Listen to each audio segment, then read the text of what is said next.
Hello बच्चों, let us read this question. This question says which of the following is correct about number of electrons in the electronic structure of acetic acid. और हमारे options हैं option A 16 shared and 8 unshared, option B 8 shared and 16 unshared, option C 12 shared and 12 unshared and option D 18 shared and 6 unshared.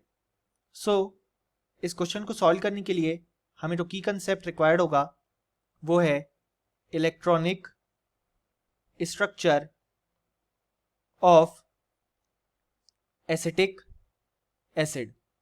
सो हम जानते हैं जो acetic acid होता है उसका फॉर्मूला होता है CH3COOH.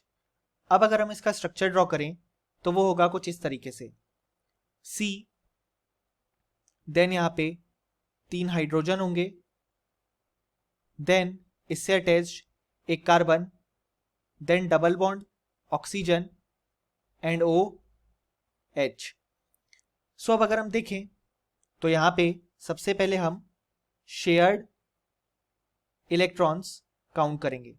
तो हम देख सकते हैं यहाँ पे 1 2 3 4 5 6 7 और 8 बॉन्ड्स हैं, यानी कि जो शेयर्ड इलेक्ट्रॉन्स हो जाएंगे वो जाएंगे 8 इंटू 2 यानी कि 16 इलेक्ट्रॉन्स. अब हम अनशेयर्ड इलेक्ट्रॉन्स काउंट करेंगे. सो जो अनशेयर्ड इलेक्ट्रॉन्स होंगे वो लोन पेयर वाले इलेक्ट्रॉन्स होंगे. हम जानते हैं हाइड्रोजन में केवल एक इलेक्ट्रॉन होता है, तो जितने भी हाइड्रोजन है उसमें कोई भी लोन पेयर प्रेजेंट नहीं है, यानी कि हाइड्रोजन के जो भी अनशेयर्ड इलेक्ट्रॉन्स होंगे वो होंगे 0. अब अगर हम यहाँ पे कार्बन को देखें तो हम जानते हैं कार्बन 4 बॉन्ड बनाता है क्योंकि उसके पास 4 वैलेंस इलेक्ट्रॉन होते हैं और यहाँ पे 4 बॉन्ड बने हुए हैं. सो जो दोनों कार्बन हैं उनके लिए भी जो अनशेयर्ड इलेक्ट्रॉन्स हैं वो हो जाएंगे 0. अब अगर हम यहाँ पे ऑक्सीजन को देखें तो ऑक्सीजन ने 2 बॉन्ड फॉर्म किए और उसके पास 2 लोन पेयर अभी भी प्रेजेंट है.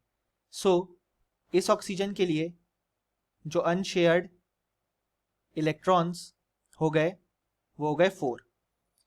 और यहाँ पे भी हम देख सकते हैं कि ऑक्सीजन 2 बॉन्ड बना रहा है, यानी कि 2 लोन पेयर प्रेजेंट हैं. सो इसके लिए भी जो अनशेयर्ड इलेक्ट्रॉन्स हो जाएंगे वो जाएंगे 4. सो टोटल अनशेयर्ड इलेक्ट्रॉन्स हो जाएंगे 4 + 4 यानी कि 8 इलेक्ट्रॉन्स. यानी कि हम देख सकते हैं कि इस क्वेश्चन में जिसमें हमसे करेक्ट नंबर ऑफ इलेक्ट्रॉन्स पूछा गया है एसिटिक एसिड के लिए, उसका करेक्ट आंसर हो जाएगा option A 16 shared and 8 unshared. Hope you understood it well. Best of luck.